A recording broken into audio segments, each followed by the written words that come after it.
But today, because it is Safety Week, we're sort of framing this, and I've framed this as a duty to recharge. Now, when I say this, I do not want anybody to be like, oh gosh, now it's another thing we have to worry about. We have to feel bad that we're not doing, or it's not another box that we're not checking.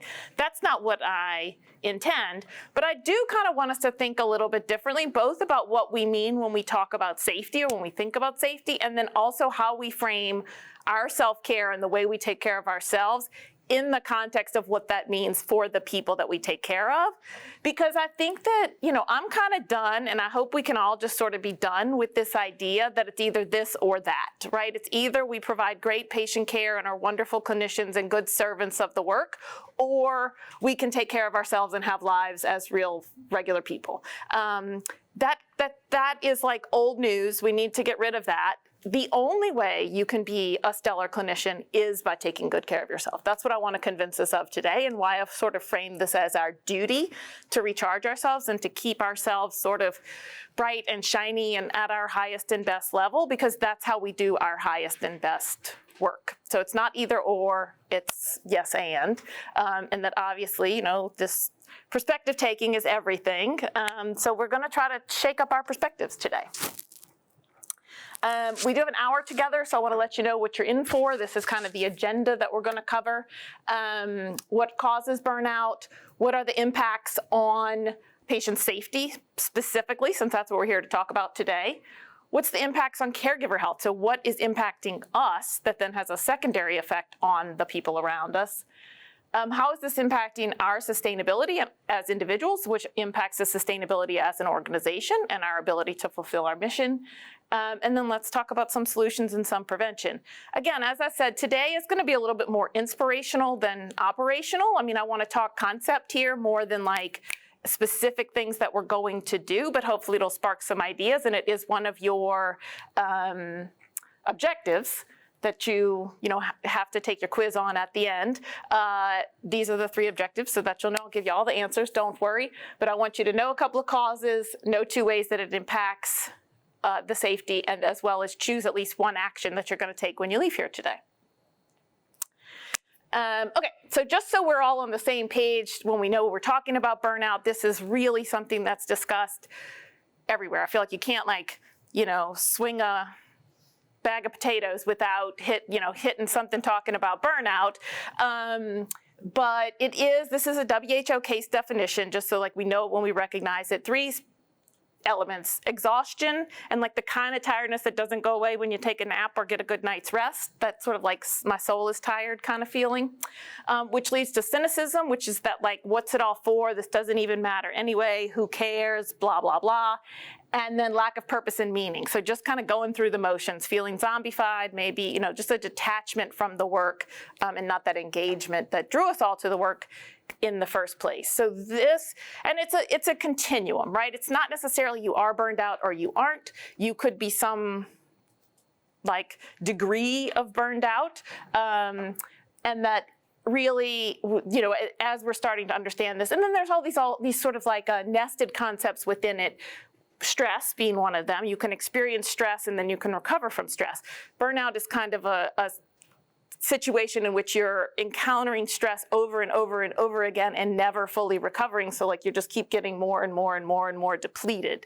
There are certainly trauma or vicarious trauma that we experience in our work, and that's a form of stress, and that we need to be able to recover from that as well, and that can lead to burnout. But it isn't necessarily burnout if at the end of the day you're ooh, that was hard and that kind of hit me. That doesn't necessarily mean you're burned out. That means that you did a hard thing.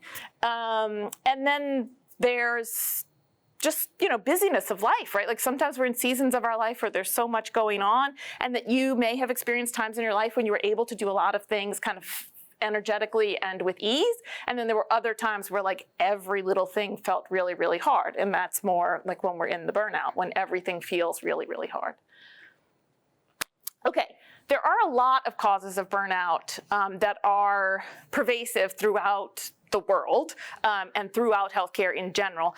today I'm going to kind of talk about some of those, but I also want to focus in on the ones that are more unique to us in the hospice realm. And these are the ones, and when I'm pointing things out, I'm not saying this is true at Care Dimensions. I'm saying this is true in healthcare organizations. Because whenever we're talking about something like burnout, we are talking on both levels. This is another both and, right? We're talking about individual issues and solutions and things that we can as individuals do, and then things that are organizational issues and therefore require individual solutions in order to overcome them. Tell me some things that maybe contribute to your burnout. We'll make this a little interactive. What are things that, has anybody in here felt burned out before? I have, for sure, big time. What are things that are hard? Like what makes it, tell me. The increase of traffic everywhere, the bad roads, traffic, the potholes, the crazy drivers. Yes. Definitely a big up. The driving aspect of that is unique to our work. People and coming at yes, all the things you experience while you're driving. Oh yeah. Yeah, for sure, for sure. Yeah. Thank you for sharing that. All right, we got the slide back up. I didn't put driving on here, but that is certainly one that I hear from a lot of people. The windshield time is a big aspect of home care people. Kind of just that deplete, like it's one of those things that's depleting because and like one of the things that I often notice whenever we start to break this down, I listed 5 things here, but each one of these has so many like little pieces within it that you could imagine, right? I say driving, and then you broke it down so nicely for me of like, oh, but there's all these other little pieces, like if there's more traffic, or if other people are cranky, or if the weather's bad, or if the roads are bad, They're fixing roads everywhere. Oh, the construction, oh my goodness. It's the worst I've ever seen in 20 years of work. So that every task that you're trying to do now, the stress level of it is amplified. It's harder. To your patient. Of course you want to get to your patient. You can't even get there at a destination anymore. Yeah, and so then that makes, but then that's depleting because it's feeling like you can't complete your work and do the things that you want to do for your patients. So all of these things, like you can see, that was a lovely illustration, thank you, of how even a seemingly kind of minor aspect of our work, paperwork and interfacing with the EMR is another thing that kind of falls into that category where at the face of it, it's like seemingly minor, like, okay, I just have to fill out a form. But then it's like it compounds and compounds into things that can really demoralize you quite substantially. So again, these are just a few that I want to highlight because they come up quite frequently in addition to some of the kind of more background things. So of course, we are exposed to death, trauma, suffering on a daily basis. I mean, it is what we have chosen to do. Like we chose this field voluntarily. That doesn't mean it's not hard. And I think that's really an important piece of recognizing as we think about why we may be susceptible to burnout specifically as hospice workers, and also like what we might need to do to be able to care for ourselves more holistically, recognizing this aspect of our work. Lack of support and resources. Again, this is a risk. I'm not necessarily saying this is true here, but that not having the things that you need, be that specifically like equipment or PPE, or not being able to do the things that you need to do, like, oh, I do need to get around and like this road is closed. How am I supposed to do that, right? Those are all ways that lack of support and resources could show up. And it may be as egregious as, your manager just tells you I don't care about your problems, but it can definitely be like much more subtle than that, where we don't really have processes in place to say, okay, like, why aren't we succeeding at the goal that we've set? And like, what do we need to do to actually support achieving that outcome? That's what kind of needs to be in place. And when it's not, can be just like an additional sources of stress. EMR can definitely fall into that category as well, that like if your organization does not have an EMR that's functional and you always feel like you're fighting against it, that can definitely be a driver of burnout. Hypothetically.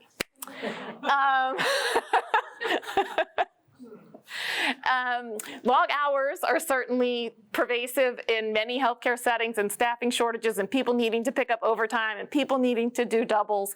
And then I think the more organizationally we try to limit those things, the better we are going to be able to keep ourselves bright and shiny. So this is maybe one of the mindset shifts that we have to take, is that we need to actually be staffed so that people work normal, like a routine amount of hours. It would not be a good staffing decision, for example, to say like the way we routinely staff is by having people do double shifts. Or I expect people to work 60 hours a week. Sure, I pay overtime, but like the only way my organization actually runs is if everybody works 60 hours a week. Those are not good structural things, and that would drive your people towards burnout if you were doing that.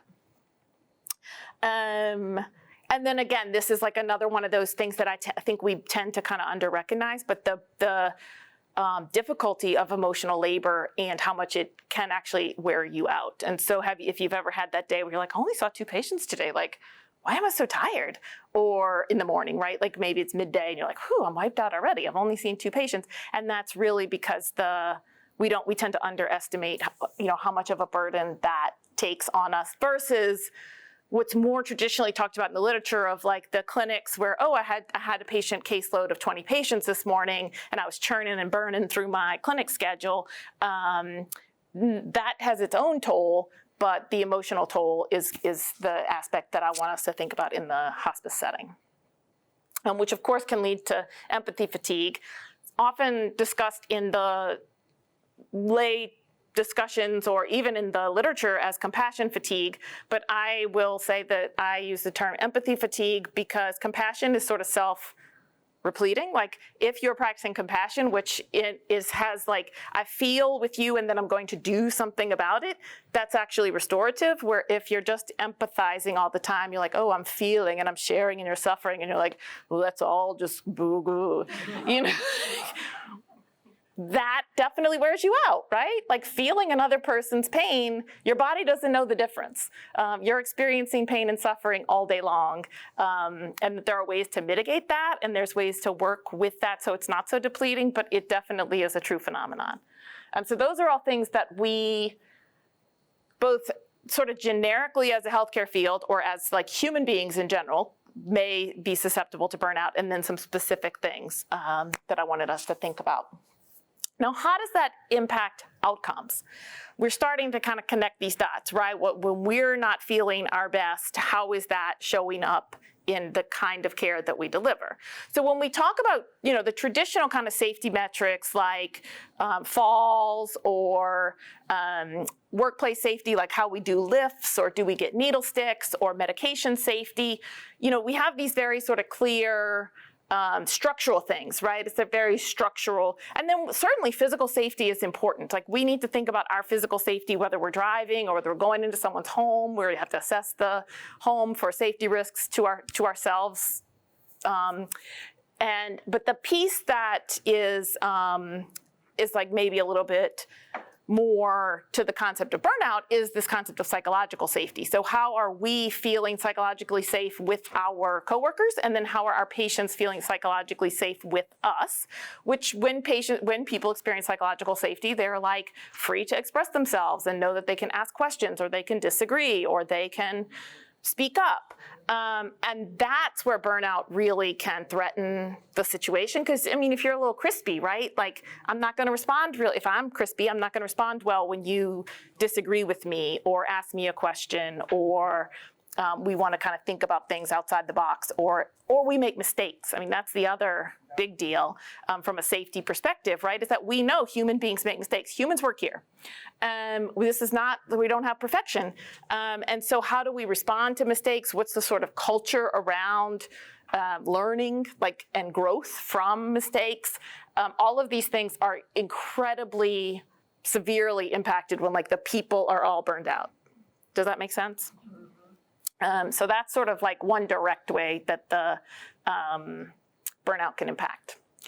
Okay, so I told you that we're not going to do too much operational, but we are going to talk about a little bit of skills. So the first skill was dance party, because we moved that to the front. But this one's the second one, which is laugh a little. So humor is a really great kind of interrupter, right? It just kind of can you're stuck in a pattern of thinking, or you're ranting about something, or you're ruminating on something. And if we just inject a little bit of humor, we can just begin to think a little bit differently about it. Maybe we don't know the right answer, but we can laugh a little. It also feels good to just like let some emotions out. Have you ever been like, if I didn't laugh right now, I was gonna cry? But, right? Like, that's okay, right? That's a way to, it's a little bit of a way to sort of put something in your back pocket too. Like, I just experienced something so hard and I don't have time to fully process it, so I'm sticking it in my back pocket. Laughing about it's a way to stick it in your back pocket. The trick is you gotta go back and get it out again later. All right, so laugh a little. So we're gonna laugh a little. Like, I'm gonna tell you about this fictional hospital called Pandemonium General, where their goal, for whatever reason, I don't know why the administration decided this, but their goal was to be the best in burnout. They wanted to be the #1 burnout center. Their clinicians are the most burned out, and every policy decision they made and the way they were going to run their place was to optimize for burnout. So you see every month after month, their burnout scores are just going up and they think it's great. This is fantastic. Pandemonium General's doing a great job.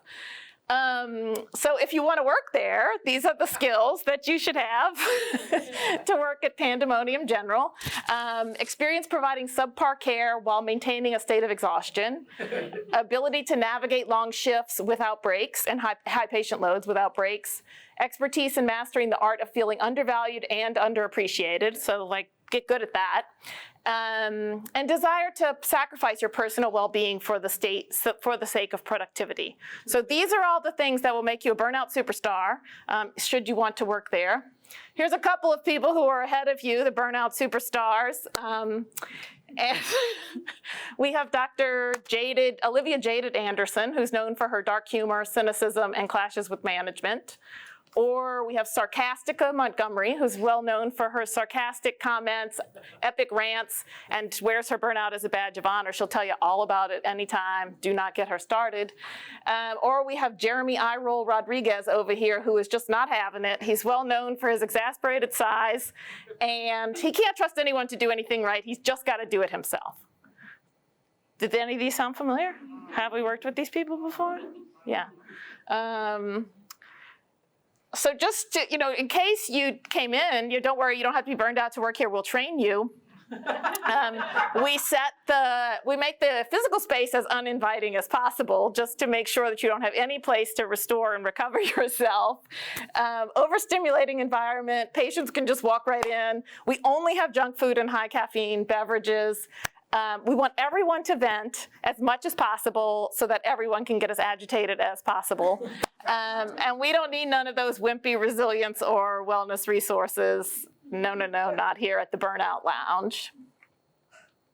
And this might be a little hard to read, but they've given us, I've gotten a page out of their employee handbook. So these are the 10 attributes of how to be a burnout superstar. This is what you should do if you want to be the most burnout possible and work at the burnout capital, Pandemonium General. Overcommit, say yes to everything. Have perfectionism, everything has to be perfect or it's not good enough. Please beat yourself up about it. Self-neglect, do not take care of yourself. Blur your boundaries. Bring work home, answer your emails all time, day or night. Suppress your emotions. Be hyper-responsible. Everything is your responsibility, and we will definitely blame you for it. Do not have any support systems. This place is your family. We're all you need. You don't need anything more than that. Be a workaholic. Again, no boundaries. They really like that one. They said it twice.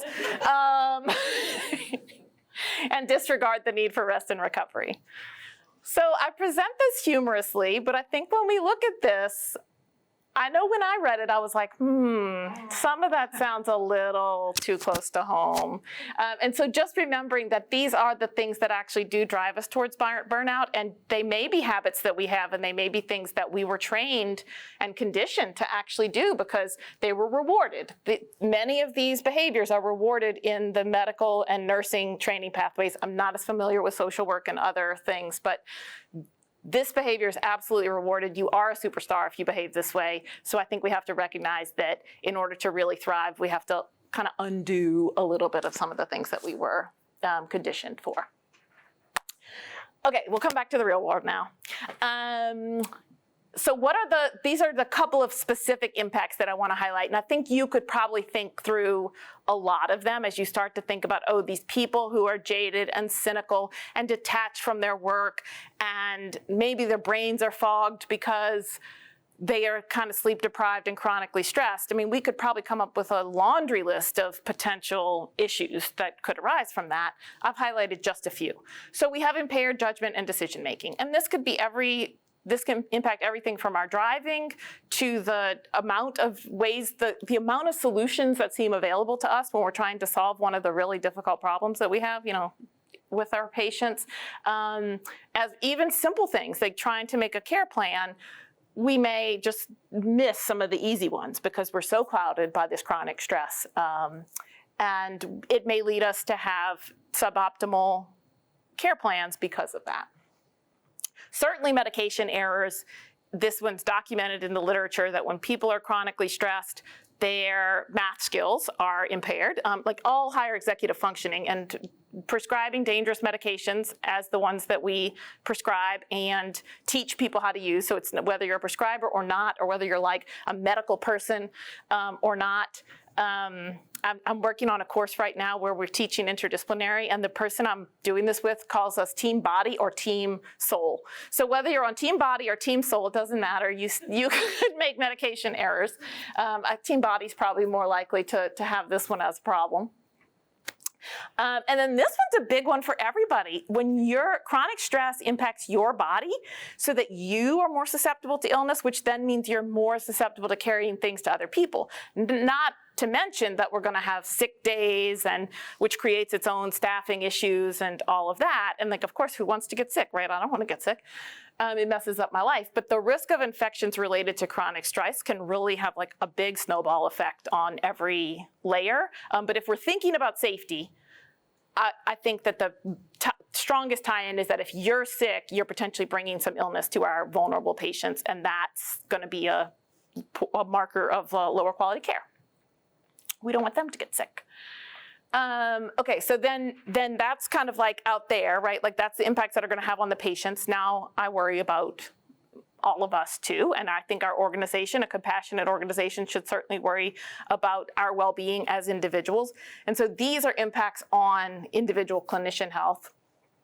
Mental health issues, again, not a stretch. You're chronically stressed, maybe you're going to get depressed, developed anxiety.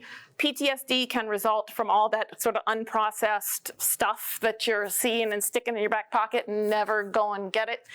Substance abuse rates are much higher in the physician literature. Is very clear that substance abuse rates are much higher in physicians than in the general population. No reason to think that wouldn't be true with other people who work in high stress professions. And just any other coping mechanisms, right? So all of these sort of mental health effects, I think that's kind of the very clear, probably intuitive. But body health, right? Like sort of below the neck health is also significantly impaired by chronic stress. And again, this is sort of data that's fairly well known in the lay press that, GI issues from digestion to bloating to like discomfort, all of that kind of stuff, this like sort of mind-gut connection is pretty well established, and most people are aware of that. Certainly cardiovascular disease. I mean, I think we all know that high stress lifestyle contributes to heart attacks and strokes and other sort of cardiovascular events. Headaches, chronic headaches, migraines are certainly exacerbated by stress. And then I already talked about the impacts on the immune system. So there's really no like part of your body that is not affected by this. And you probably, if you thought about it, could say, oh, yeah, maybe that was why I felt like that. Kind of as we start to sort of pick this apart, recognizing the physical decline. Now, as we sort of think about the organization and what impacts it has on us organizationally, increased turnover is huge, right? I just read a study that at least 25% of the US physicians currently practicing have intention to leave medicine altogether, not just their current job, but like quit practicing medicine within the next 5 years. I'm sure that the rates for nursing, social work, and other health professions may run similar, and that certainly you can see in organizations that have more of these toxic cultures or where there isn't a good psychological safety, there's a lot of turnover, right? Like, you guys know this, when you're looking for a job, you're like, oh, if people only stay working there for like a year or two, something's wrong. So turnover is definitely an issue, and that it's both a driver and a result, right? So like, if there's a lot of turnover, it's causes more burnout because like you feel like you're in a merry-go-round, like, oh, I've had 5 managers in 2 years, and or we're chronically understaffed because we're having so much turnover, so the people who are still there are having to do more of the work. So turnover drives burnout in addition to being a result of burnout. So it's particularly an issue that I think as an organization should be something that they kind of key into and say, we really want to stabilize our organization, not just for financial reasons or patient care reasons, but also because it's going to help prevent the burnout from the people who are still there. Does that make sense? Yeah, I just talked about this, how that all of that results in lower quality care when kind of everything's in flux. The one piece that I think is also we may easily attach to or can kind of draw a clear line of sight to is like, from the patient's perspective, consistency is key. We've heard this feedback, right? Oh my God, I have a different nurse showing up at my house every single day. Or I just met this one therapist and then all of a sudden they left, and that was detrimental to me in some kind of way. Now, certainly we're a 24/7 organization. We have to have that capacity, and it can't always be the same person. That would actually be a very burnout inducing situation if we were like, no, you must always see the same doctor, the same nurse, the same social worker, like no one can ever cover for them. But that the situation in which there's no stability and it's really just like a different person every time is not an indicator of high quality care. And I think, okay, it's safety. So, in my mind, I'm kind of conflating quality and safety because they often go together, but like, let's think about safety. That also is not the situation in which the patient feels as empowered to ask questions, to speak up, say that something isn't working for them, because that rapport and that kind of consistency is so important to establishing the psychological safety from the patient standpoint. So consistent staffing is super important, and burnout will erode that very quickly. All right, here we are to SOS, or rapid recharge skill number 2, which is move your body.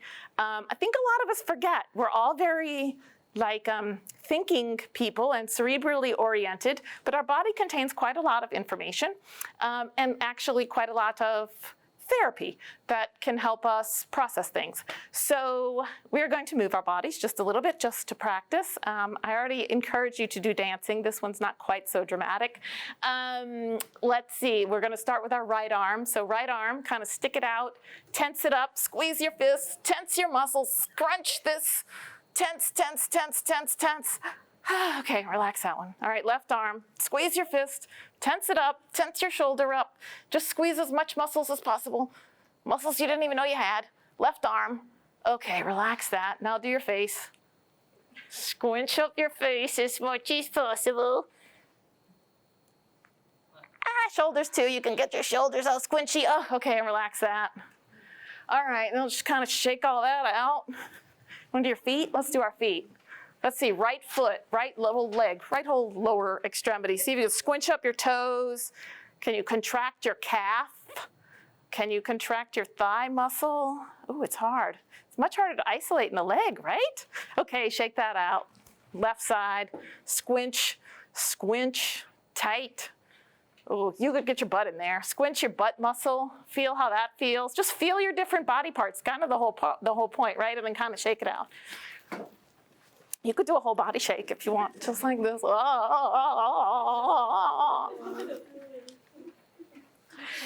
right. So again, these layer, right? The silliness, the body, the music. That's how we end up with dancing.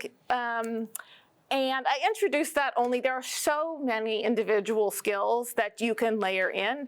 What's gonna be effective is gonna be different for everybody. And so it's okay if you were like, Emma, I hate doing those kinds of exercises. Like, ugh. Okay, first of all, don't hate me, like separate, like the thing I was introducing from me. But also it's okay if you don't like that. There are other things that you could do once we start to like put together a whole package of what are the stressors I have to deal with, what impacts does that have on me, and then like what do we know are things that are helpful with that, and how can I practice some of those things. And we need both sort of the quick skills, like the things that we can practice in the moment to help us get through the day, and then the more in-depth things that are like, how do I connect with my work and so that I feel like I have meaning and purpose, right? That's not really like a dance party is going to get you into that. That's a little bit of a different kind of exercise.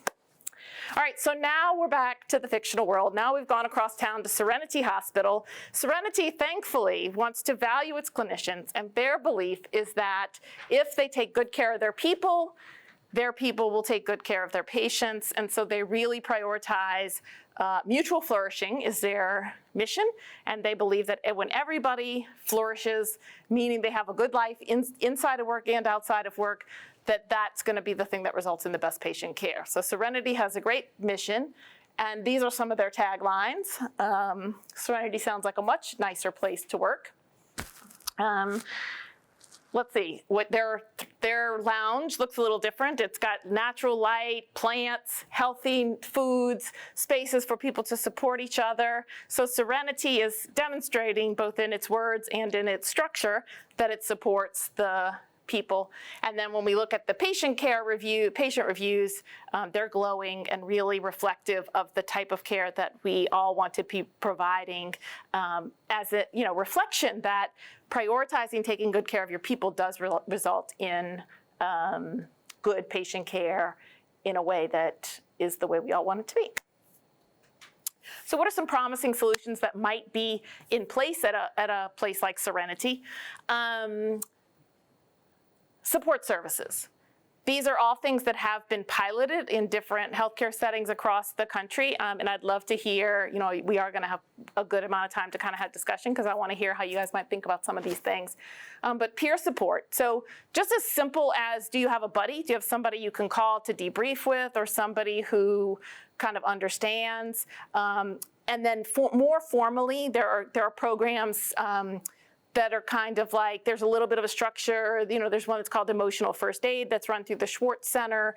Other ones where they're just like, I see you, like a little bit of a structure of, I see you're going through a hard time. I was just reading about some units that have an assigned, I forget what they call it, but it's basically like somebody whose whole job it is. It's not their whole job. I'm sure they have a patient assignment too, but their job on the shift is to kind of make sure everybody's eating and drinking and using the bathroom and like sitting down and like, just kind of like to be the reminder, like, hey, everybody, take care of yourselves. So any kind of peer support things. Debriefings, both formal and informal, right? Again, having that person you can just kind of talk things through and in the moment, but also as an organization having more formal debriefings that are structured and facilitated for those really hard ones. And, everything we do is hard. There's not really, like it would be hard to kind of look at an easy case in hospice, but there are ones that are particularly stressful to us, and that's a setting where debriefing can be helpful. Offering counseling and wellness resources, whether that's on-site or through telemedicine or phone, recognizing that there is all that emotional toll and that people may need that, even if they, you need that to process for the work-related stuff, not necessarily like home or personal life-related stuff. Does that make sense? And then self-care resources. So again, these two, the wellness classes and self-care resources is kind of where the eye rolling starts, even in the people who aren't the wellness superstars.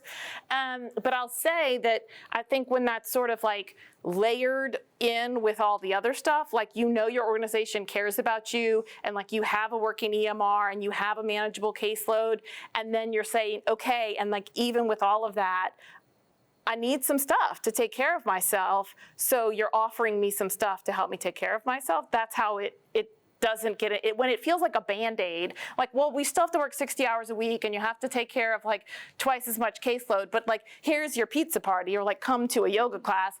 That's not it. That's not it. But in the setting of like a comprehensive organizational compassion, these things are part of a good strategy. Are you buying it?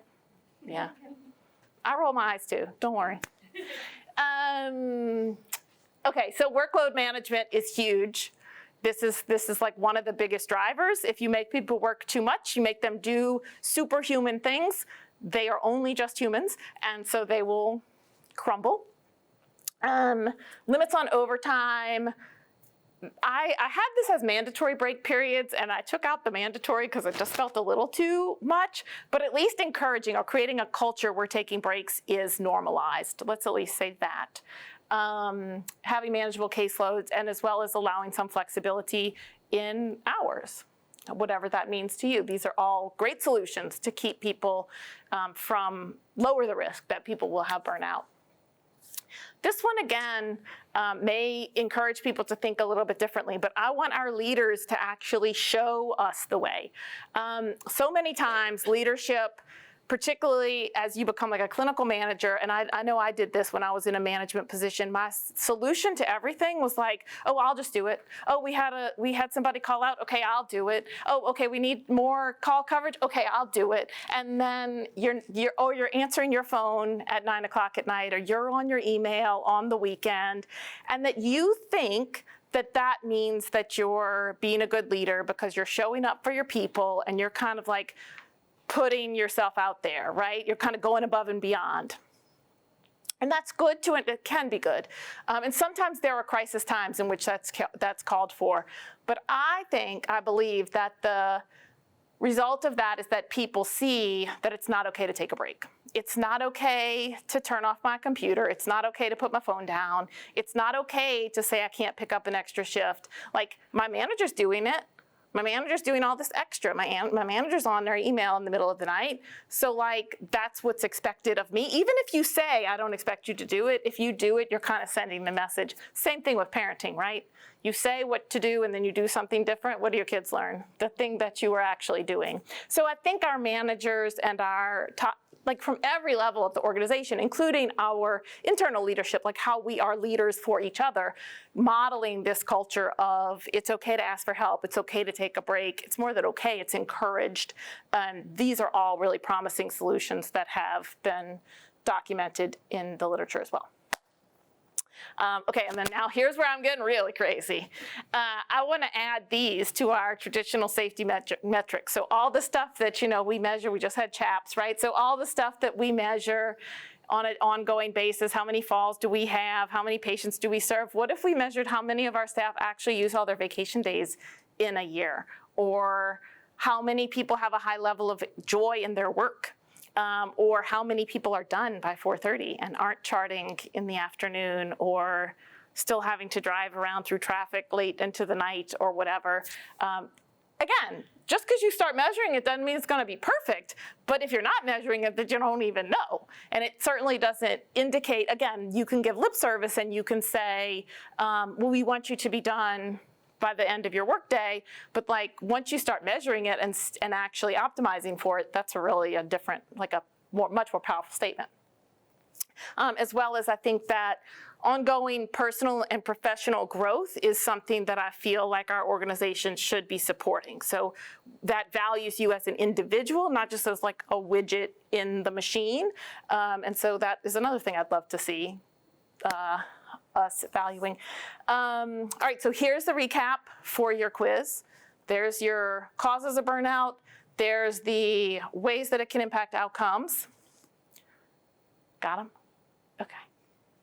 And here's what I'd love everybody to see. If you are in a position of leadership, I want you to commit to this idea of organizational compassion and just sort of reflect on what does that mean and how much are we hitting the mark versus what opportunities do we have.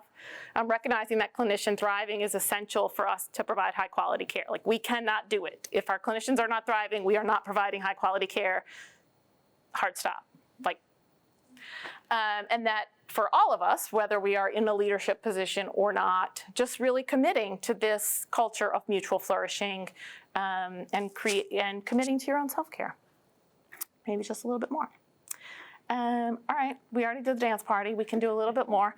All right, so tell me, questions, reflections, what are you guys thinking about all of this and how it helps you to provide better safety for yourself and your patients?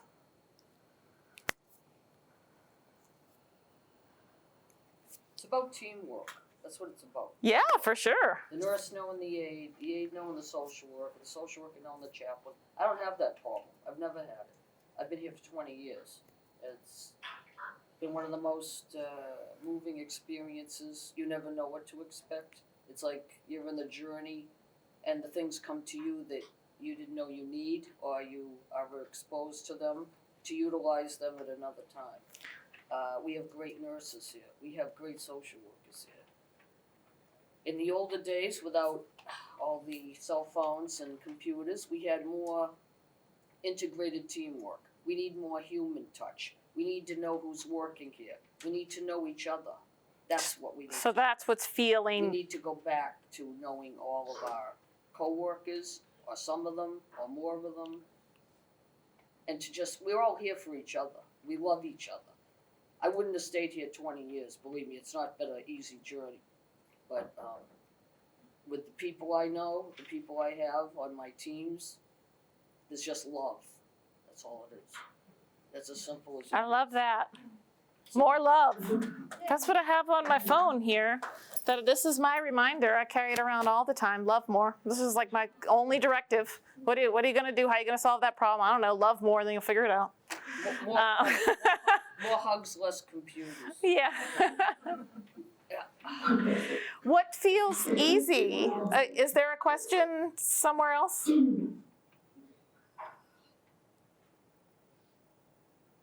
No? Yes? Lincoln? Are you guys trying to talk to us? No. Oh, okay. We were just laughing at the comments and saying, Oh, we like the word love sentiment. love it. Love it. What feels easy out of what I presented? Like, oh, I already do that, or like, that's so easy, or what feels hard, I guess. That's really what I wanted to ask, but. I think laughter feels easy. I think it's something that I discovered probably from my first day here, which was 21 years ago, that I can't get through a day without having an experience of laughter and humor. And that it also brings such a levity to your patients, and Yes. It just makes a difference in everybody's day. So. I love that. I love that. And I use humor in everything that I do, and the levity piece is so impactful. Bob calls laughter carbonated holiness. Carbonated holiness, oh, that's cute. I know. She has so many like little zingers, right? All right, so laughter feels easy. What else? What feels hard? When we think about like, oh, you should take care of yourself, like this idea, like, oh, recharge yourself. Why is that so hard? Personally, I have a problem disconnecting. Like, I'm like checking my email, making sure, that's where I have, it's like, I guess, drawing boundaries and knowing that you need that self-care. And someone else, you mentioned working as a team, there are other people that are there to take over, and provide that assistance when you have that time where you're not working. Yes. So just rely on that, like, be confident in that. You don't have to do everything. Yeah. Right, so. And I think the key question is, what does this cost me, right?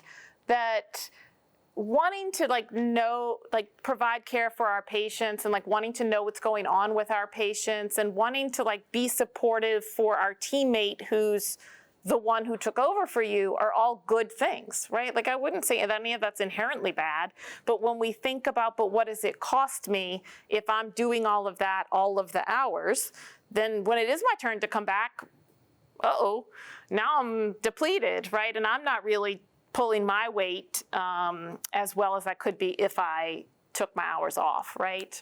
And then the other piece that I'll say that I have had personal experience with is when you have a situation in which you set yourself up as the one and only, right? Call me anytime. Here's my cell phone number. I used to practice pediatric oncology, so this was particularly prone to that. We love to do this. I'm your girl. Call me anytime, day or night, until I'm not, right?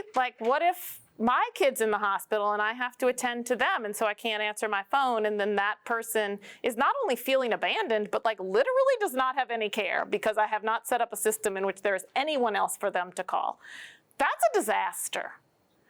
Not hypothetical, by the way.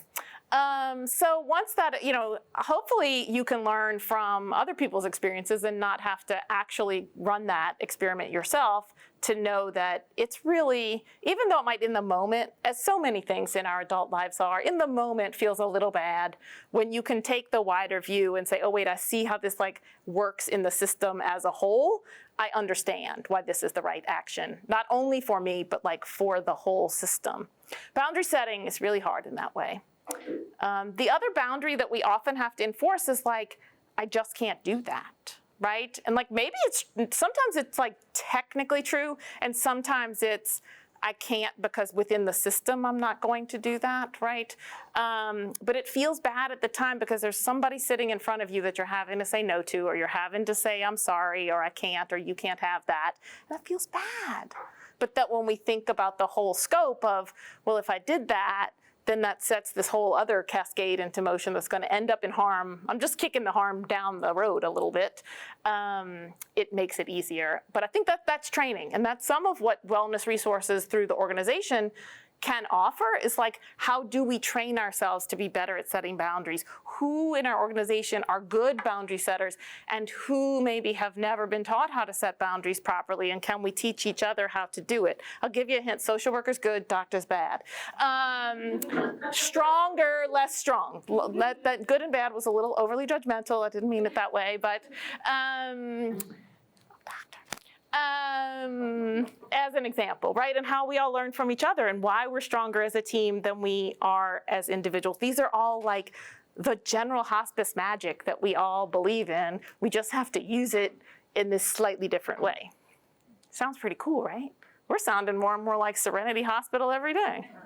Just got to get the EMR fixed. I think part of what you just said something so important though, like that's the hospice magic, but hospice magic is often being inserted into institutions or facilities that feel less than magical, and so we have to pair with these people who maybe are really struggling because of staffing shortages and things like this, and so I think that can be super challenging. Like, while I feel really happy with my team works with a range of other teams, and those teams aren't always so sunny.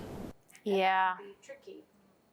Tell me more about what feels tricky. Is it that they're like, they bring the mood, like they're kind of Eeyore-ish, like they bring the mood down when you walk in there? No, I can deflect that. Like that's Okay, not right, a sweat for me. But when I think about the families that are having to navigate facilities and the patients who maybe are there all weekend long, and there's staffing shortages notoriously on weekends, and and it's just hard. We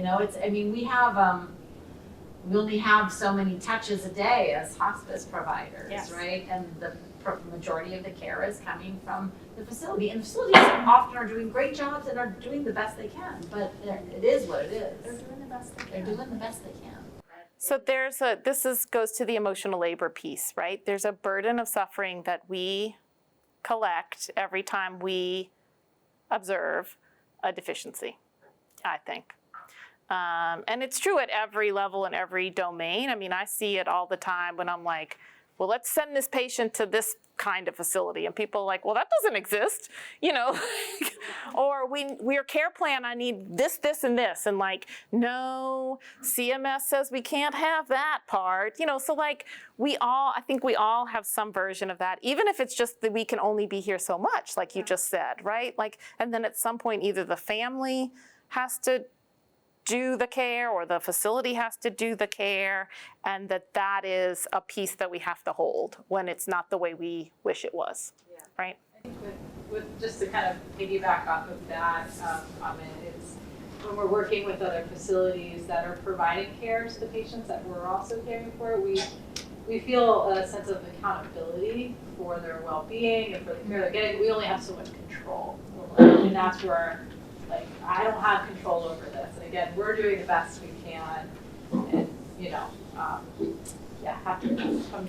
Yeah, really good. I mean, I always say, though there's two ways to solve, or two components of every solution. It's either your strategy or your mindset.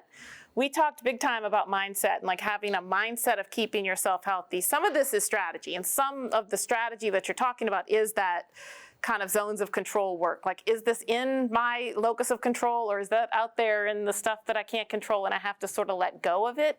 And what's personal practices to be able to let go? And then what's also stuff that I do? This was a big aha for me. Stuff that I was putting in the bucket of letting go, kind of like the stuff I was shoving in my back pocket. It didn't feel good unless I went and picked it up again at some point, in some way. So I don't know that like the state of long-term care facilities in Massachusetts on a day-to-day basis is something I can control. Every day when I'm walking in and out, that's in the like, let it go stage. But maybe I could do some kind of advocacy, or maybe I could join some kind of group to better it, or maybe I could I don't know what it is. I don't know what the right solution is. But again, like, just so it doesn't feel like you're just like throwing it on the trash, you're picking it up again in some kind of way. Then that's that middle layer of like zone of influence. Like, can I influence in this in some kind of way? And that this is sort of a mindfulness skill, right? Or depending on how you practice, you might language this differently, but like holding things lightly. Like, I'm gonna take an action, but I'm gonna sort of release the fruit of that action. Like, I'm gonna do the best that I can, and I'm showing up. What can I control? I'm showing up bright and shiny. I'm bringing the sunshine. I'm doing my good work. I'm gonna be here. I'm gonna release the rest of it so it's not weighing me down. And then like, that's what, like, I just sort of release I have to just release the rest of it. I can't carry it around. Like, what does it do? Does it do me? And that's the same with advocacy too, because I think a lot of times when I talk about, well, you could advocate, people are like, but it doesn't do any good. And that's where, if you create the system where like, I took the action, like I wrote the letter, or I made the phone call, and like, of course the system didn't change, because the system is like 8,000 complicated. How could one action change everything? But like, I did a thing, and that's okay. Like, I did a thing, right? So a lot of that strategy that one could imagine could be baked into some wellness resources from an organization. Someone over here had a comment. I was just going to say that I think there's also a toll, particularly on hospice workers, that we're misunderstood outside of ourselves. Like, we have to rely on each other, but there is no conversation stopper that's as solid as I work in hospice. And then those of us who work in fields within hospice that are misunderstood, and all the entertainment, and there is nothing more demoralizing for my staff. Every day we hear it, and we have to like turn to each other and support, So if you don't, so understanding our colleagues is helpful, but also making friends in hospice, and just even chatting on the way home on the phone, because otherwise you get there at home and people be like, I don't want to hear it, or whatever. And that is a unique stressor as well, that it's not something we can talk about. And so your circles of support are a little bit diminished. Not only other healthcare providers don't understand, our friends and family may, very rightly so, not want to talk about the stuff that we have to talk about. So while other people who have other kind of jobs may be able to go home and over the dinner table be like, geez, Gary today, can I tell you about what Gary was doing and this guy? And just kind of like get that support from their family, because their job is who knows what, they work at a factory. But you can tell I don't know what things outside of healthcare are, like really bad examples. My whole family is healthcare. I don't really know. Sorry, I got nothing. But no, it's definitely true, right? And like, I think that's actually kind. It is a kindness to the people around us that we don't burden them with the burdens that we carry, but that then means we do have to have a place to put it. And I distinctly distinguish between ranting and like seeking support. I don't like ranting. I don't like gossiping. I don't like venting. Like, I think it's really unhelpful. Saying like, I had a really tough day today, can I just tell you about it for a few minutes, and like we can mutually come up with a way for me to like carry on through my day. That's like forward-looking, strengths-based, and like helpful, versus like, I want to just rant and make us both miserable. And definitely no gossiping. If you find yourself gossiping, catch it, right? Don't judge it. Don't judge it. Catch it. Get curious about why you're doing it and why it feels so good to do it, and then let that lead you to what you really want to be doing and what you really need. And probably the answer will come somewhere in your body because you'll be holding some tension somewhere and you'll be like, ooh, right here, it's right here. I feel it right here. Guess what what can I do? I can walk. Oh, yeah, love it. All right, that is 4. So I'm happy to say if people want to keep talking, but that is the end of the presentation time. So thank you so much for coming and opening your mind to thinking about this in maybe a little bit different way. I know you all are going to do a fantastic job taking care of yourselves and keeping yourselves bright and shiny. And if you do feel burned out, as we all do, if you need help, we normalize that, like, ask for help, either from a peer, from a manager, from leadership.